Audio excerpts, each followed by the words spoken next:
दोस्तों नमस्कार। हमारे एपीए पाम एनालिसिस चैनल में आप सभी का स्वागत है। दोस्तों आज हम जिस रेखा के विषय में चर्चा करने वाले हैं, इस रेखा को सिमियन लाइन के नाम से जाना जाता है।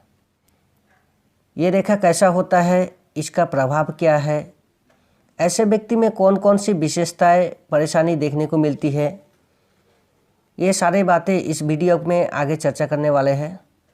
इससे पहले आप सभी से एक छोटा सा रिक्वेस्ट है, यदि हमारे चैनल को अभी तक सब्सक्राइब नहीं किए हैं तो प्लीज़ सब्सक्राइब करें ताकि मेरे आने वाले नई वीडियो की जानकारी आप तक पहुंच सके। दोस्तों सभी हथेली में ये 3 मुख्य रेखाएं जरूर पाई जाती है।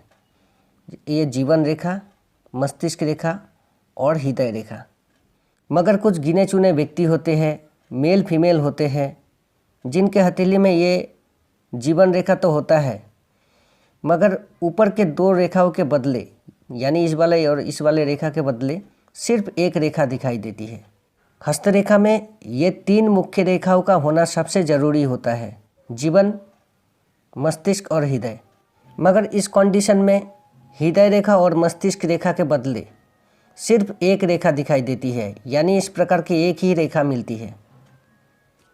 देखने में थोड़ा अजीब लगता है मगर यही एक रेखा, हृदय रेखा और मस्तिष्क रेखा, ये दोनों का कार्य करता है। इस रेखा को पहचानना बहुत ही आसान है। ये रेखा हथेली के एक सिरे से दूसरे सिरे तक जाती हुई पाई जाती है और देखने में दूसरे रेखाओं के तुलना में थोड़ी ज़्यादा मोटाई लिए हुई रहती है। तो इस प्रकार के रेखा को सिमियन लाइन कहा जाता है। इस रेखा का नाम सिमियन इसीलिए रखा गया है क्योंकि इस प्रकार के रेखा बंदरों के हाथों में पाई जाती है। तो यदि किसी इंसान के हथेली में इस प्रकार के रेखाएं मौजूद हो तो इसका क्या प्रभाव होता है, इस विषय में आगे बात करते हैं। इसी एक रेखा में हृदय रेखा और मस्तिष्क रेखा, ये दोनों मर्ज होने के कारण ऐसे व्यक्ति का जो निर्णय क्षमता होता है, डिसीजंस होता है, वो सबसे ज़्यादा प्रभावित होता है। दिल और दिमाग, ये दोनों रेखा आपस में जुड़ने के वजह से, एक रेखा बनने के वजह से, इस प्रकार की एक रेखा होने के वजह से ऐसा होता है। तो इस प्रकार के रेखा होने से ऐसे व्यक्ति में कुछ खास विशेषताएं होती है और कुछ परेशानी भी देखने को मिलती है। ऐसे व्यक्ति में आत्मविश्वास का कोई कमी नहीं रहता। काफ़ी जोशीले, जुनूनी किस्म के होते हैं ऐसे व्यक्ति। एक बार किसी चीज़ को ठान ले तो उस काम को शुरू करने में देर नहीं करते। कोई भी बात अगर एक बार मन में चुभ जाए तो उस बात को कभी भुला नहीं पाते। साहसी होते हैं, काफ़ी मेहनती नेचर के होते हैं, अपने काम को निकालने के मामले में काफ़ी चतुर होते हैं। कौन सी व्यक्ति से क्या काम निकालना है, कैसे पेश आना है, ये खूबी ऐसे व्यक्ति में ज़रूर पाई जाती है। और ये अच्छा भी होता है सर्वाइवल के नज़र से देखें तो, या मान लीजिए किसी भी फील्ड में काम के सिलसिले में ऐसा ही हुनर का ज़रूरत होता है। तो निश्चित रूप से ये एक विशेषताएं है ऐसे व्यक्ति में जो देखने को मिलता है।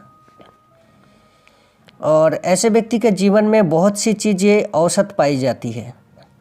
जीवन में मित्रता की संख्या बहुत ही कम देखने को मिलता है और होता भी है तो उतना ज़्यादा खास किसी से लगाव, दोस्ती नहीं रखते हैं ऐसे व्यक्ति। पढ़ाई लिखाई, शिक्षा के मामलों में ज़्यादातर मध्यम प्रकार के पाए जाते हैं, न कम न ज़्यादा। मगर कुछ चीज़ें ऐसा होता है जिसमें ऐसा व्यक्ति को कुछ परेशानियां आती है। परेशानी ये है कि ऐसा व्यक्ति का जो डिसीजंस होता है, निर्णय क्षमता होता है, वो सबसे ज़्यादा प्रभावित होता है। हृदय रेखा और मस्तिष्क रेखा, ये दोनों रेखा एक साथ जुड़ने की वजह से ऐसा होता है। दिल से लिया हुआ फैसला और दिमाग से लिया हुआ फैसला एक दूसरे के सामंजस्य में फिट नहीं हो पाता। कभी बुद्धि ज़्यादा हावी होता है तो कभी इमोशन बहुत ज़्यादा हावी होते हुए पाई जाती है ऐसे व्यक्ति में। और डिसीजंस लेने में थोड़ा जल्दबाज किस्म के होते हैं, थोड़ा हठी टाइप के होते हैं और यही चीज़ें थोड़ा परेशानी का कारण रहता है।